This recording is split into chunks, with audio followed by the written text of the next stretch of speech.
अपन क्या करते हैं, पेपर पे चर्चा करते हैं। पेपर बहुत इजी था। सबसे पहले क्वेश्चन था, जर्मेनिया किस राष्ट्र के रूप में, जो जर्मेनिया है वो किस राष्ट्र के रूप में, किस राष्ट्र का रूपक बन गई थी। तो इसका उत्तर आपको बताना है जर्मनी है। क्या है? जर्मनी इसका उत्तर सही है। फिर उसके बाद अगला सवाल है, उगते सूर्य की किरणें निम्न में से किसका प्रतीक है। तो ये क्या एक नए युग की शुरुआत है, उसका प्रतीक है। ठीक है, तो इसका उत्तर होगा डी। तो पहले का उत्तर होगा सी और दूसरे का उत्तर होगा डी, यानी जो डी ऑप्शन है वो राइट है। निम्न में से किसे साहित्य का नोबेल पुरस्कार दिया गया था। तो आपको बताना है ये जो वी.एस.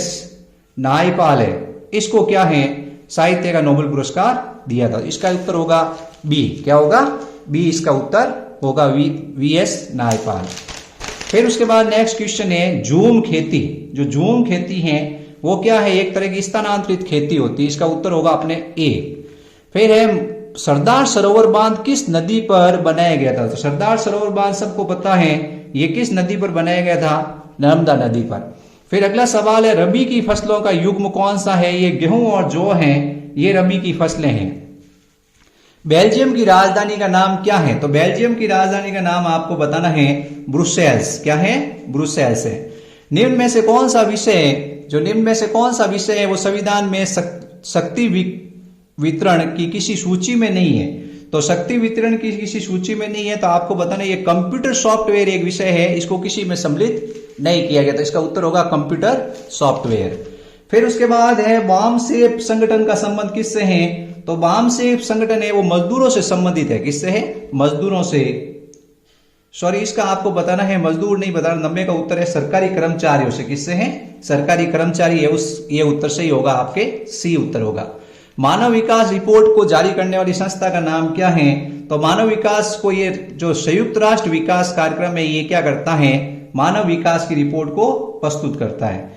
फिर द्वितीय क्षेत्र संबंधित किससे है। तो द्वितीय क्षेत्र आप सबको पता उद्योगों से संबंधित है। किससे है? उद्योगों से। इसका उत्तर होगा ये। निम्न में से कौन सा देश सस्ता विनिर्माण केंद्र का उदाहरण है।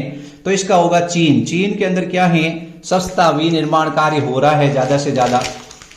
अब उसके बाद में आ गए खालिस्तान। खालिस्तान में सबसे पहला है, बहुत सारे एक साथ बहुत सारे देशों के व्यवसाय करने वाली कंपनियों को कहते हैं बहुराष्ट्रीय कंपनियां। क्या कहते हैं?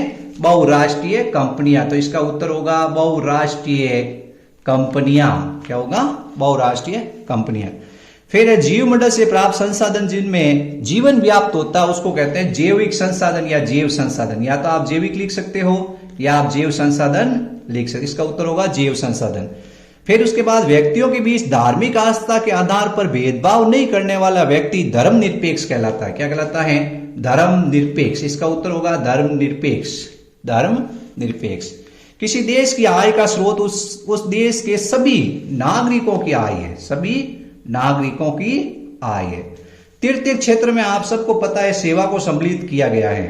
ठीक है, सेवा।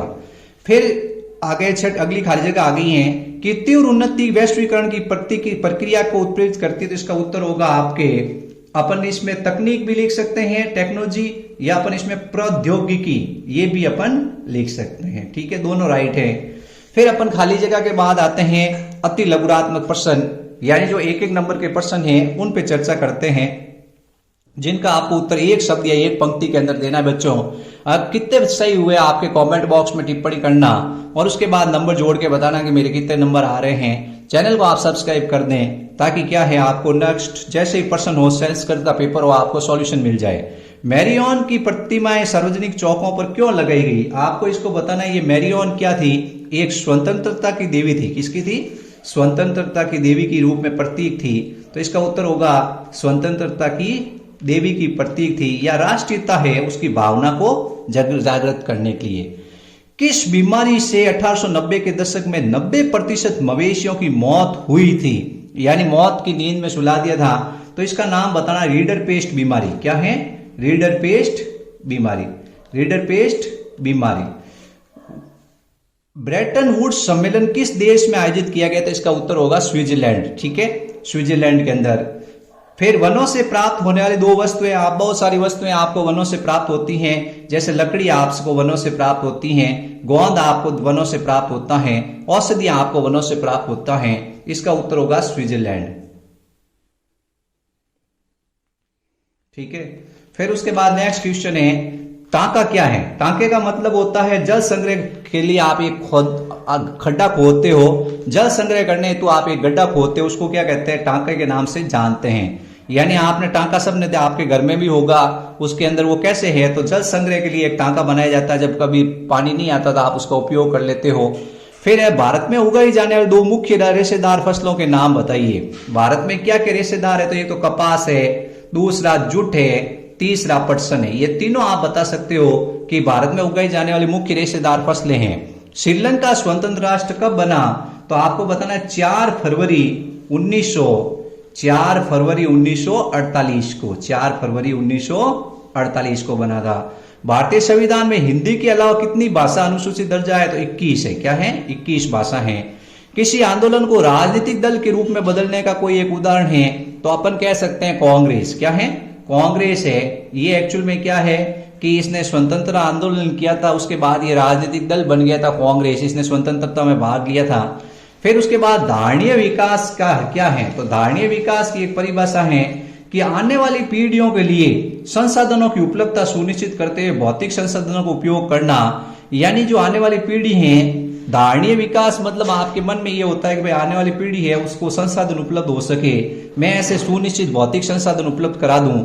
फिर आपके अनुसार भारत में अधिकांश लोग कहाँ नियोजित है? भारत के ज्यादातर लोग क्या करते हैं? कृषि कार्य करते हैं। क्या करते हैं? कृषि कार्य करते हैं। रैनबैक्सी कंपनी दवाई का निर्माण करती है, जो दवाइयां होती है, मेडिसिन होती हैं, उनका फॉर्मेशन रैनबैक्सी कंपनी करती है। तो इस तरह से क्या है, ये अपन ने छोटे छोटे सवाल कर लिए हैं। अब अगर इसको किसी को इन सब की पीडीएफ चाहिए, सर मुझे इनकी सब की पीडीएफ चाहिए, तो मेरे एक टेलीग्राम चैनल में डिस्क्रिप्शन बॉक्स में लिंक दे दूंगा, आप उससे जुड़ जाए और उसके बाद आप देख लेंगे आपके क्या बड़े क्वेश्चन है, छोटे क्वेश्चन है, सारे में उसके पीडीएफ उसमें डाल रखी है कि बड़े क्वेश्चन का आंसर ये होगा, छोटे क्वेश्चन का आंसर ये होगा, तो आपको उसको मिला लेना है कि आपके कितना सही हुआ है। बाकी ये बड़े क्वेश्चन जैसे रूढ़िवाद क्या है, खेड़े जिले के किसान कारण लगान चुकाने का हालत में नहीं थे, ये सारे क्वेश्चन है। इन सारे क्वेश्चन के मैं आपको आयात शुल्क क्या है, जैसे विदेशी कोई वस्तु लाते हैं तो उसके ऊपर आयात शुल्क लगता है, मतलब उसके ऊपर पैसा लगता है, उसको कहते हैं आयात। समुदाय द्वारा वन संरक्षण, यानी अपन एक विष्णु समुदाय को जानते हैं जिन्होंने वन संरक्षण किया था। इन सब के क्वेश्चन अपने क्या है कि दे रखे हैं टेलीग्राम चैनल के अंदर, तो आप ये पूरा पेपर है उसके प्राप्त कर सकते हैं। मेन आपके ऑब्जेक्टिव सवाल और छोटे सवाल कितने राइट हुए हैं उसके बारे में आप क्या है आसानी से ये वीडियो देखकर मिलान कर सकते हैं कि सर मेरे ये हुए हैं। और जो भी बच्चा साइंस बायोलॉजी लेना चाहता है वो मेरे टेलीग्राम चैनल से जुड़ जाए, मैं उसमें सारे बायोलॉजी के नोट्स उपलब्ध है। और इसके अलावा जो भी बच्चा आगे बायोलॉजी में लेगा 11th-12th के सारे वीडियो मेरे इस चैनल में बायोलॉजी के उपलब्ध हैं। थैंक यू बच्चों, चैनल को लाइक, सब्सक्राइब और शेयर जरूर करें।